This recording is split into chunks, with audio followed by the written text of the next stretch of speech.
Další otázka. Jde. Jestli teda Daironovi nevadí, že ho Petr docela často kopíruje a třeba hledá jeho cvičení.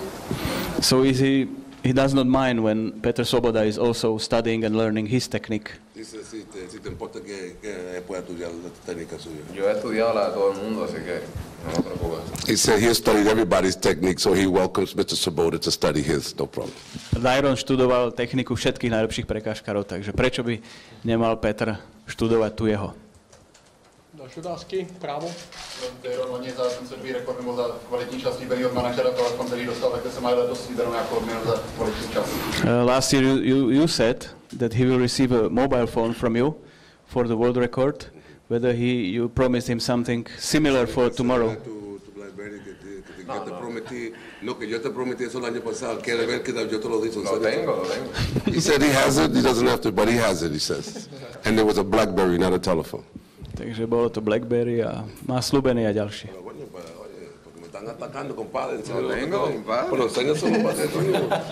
Enséñaselo ahí. No, tuším, si to musia vyjasniť. Yo tengo BlackBerry. Ya no tienen más fotos. Ese es más famoso BlackBerry que hay en el mundo. What records mobile phone, yeah? It's only one piece. He has some other things as well. So. Že to je len jedna časť tých všetkých darčekov. Má aj iné veci dostal. Your question? Yes, please. That when you learn, is the pain or is the fact that it can be endured? A sa pýta, že či ten problém vlastne s tou tretrou je to, že tá bolesť, alebo že sa na základe toho môže zraniť.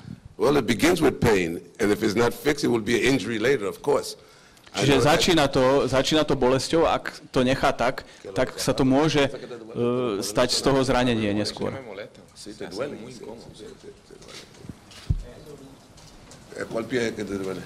Los dos, porque es que como tengo los pies planos necesito tener... He says both feet hurt because he has flat feet. So it is not just one or the other. Má ploché nohy vlastne, čiže sú to obe tretry, ktoré spôsobujú. Ja som sa pýtal, že ktorá to je tá tretra, ale vlastne sú to obe nohy.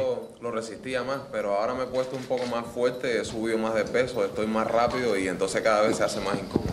He says in the beginning it didn't hurt quite as much, but now he's bigger, stronger, faster, and he's putting more pressure on it. And with the flat feet, the pain is becoming greater and greater. Áno, vlastne tým, ako on sa zrychľuje, ako je silnejší, väčší, tak vlastne aj tá bolesť, keď to nie je v poriadku v tej tretre, sa zväčšuje. Další otázky, právo. Se ptal Dairona na Liu Xianga, jestli si myslí, že se po těch problémech ještě může vrátit do světové formy.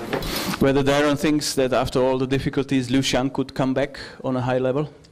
¿Tú crees que después de todos los problemas que ha tenido Liu Xiang que puede regresar a la misma forma que tenía antes?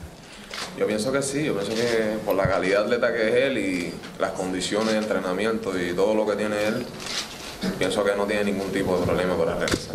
He says yes, he thinks that Liu Xiang can return because he's a very dedicated guy who maintains himself in fantastic shape. We think he will be able to come back at a very high level, yes. Takže myslí si Dairon, že áno, že Liu Xiang, keďže je to naozaj veľmi motivovaný pretekár a má schopnosti, že sa dokáže vrátiť na vysokej úrovni späť. Další otázky? Zapomněla? Máš? Jo. Dairon na potom říkal, že nemůže v Havaně vyjít ani na ulici, jestli se na tom něco změnilo a jestli třeba i tohle byl důvod, proč odjel trénovat do Ekvádoru. The question is, you said also to her in Monaco that you cannot only so walk in the street in Havana, that the people recognize you. Is this still the same? And was that the one reason why you choose to go to have a training camp, for example, outside Cuba in Ecuador? La pregunta que hizo ella en Mónaco, que tú no puedes caminar en la calle porque los fanáticos te atacan en la calle, eso es la razón por qué va a otro país a hacer tu entrenamiento o lo hace por otra razón.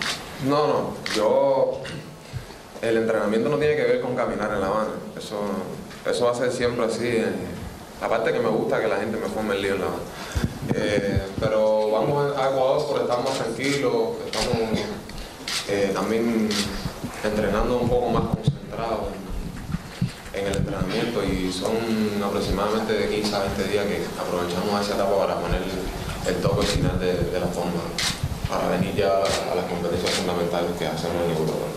He says no, it's not the reason they go to another country to do the specialty training. He says he loves when his fans approach him in the street. He welcomes that. He says they leave because they have to concentrate on their training, and while they're in Cuba, it's a little bit difficult, so they'll go for 15, 20 days to somewhere like Ecuador, and they will go there and they will do their specialty training there, so when they come back, they're ready to compete. Takže nie je to celkom tak, že by mu to vadilo, má to rád, priaznivcov a obdivovateľov, ale samozrejme, keď sa chcú sústrediť na nejaký tréningový konkrétny program na Kube, to nie je také jednoduché, tak radšej odchádzajú na možno 2-3 týždne niekam do tých krajín, ktoré sú v okolí kontinentu, ako napríklad naposledy do Ekvádoru. Tak, další otázky? Co? Tak, I will say just one thing, that we gave Dairon for tomorrow's competition again lane 6. Dali sme mu znova 6. dráhu, tak ako v lani. Dobre.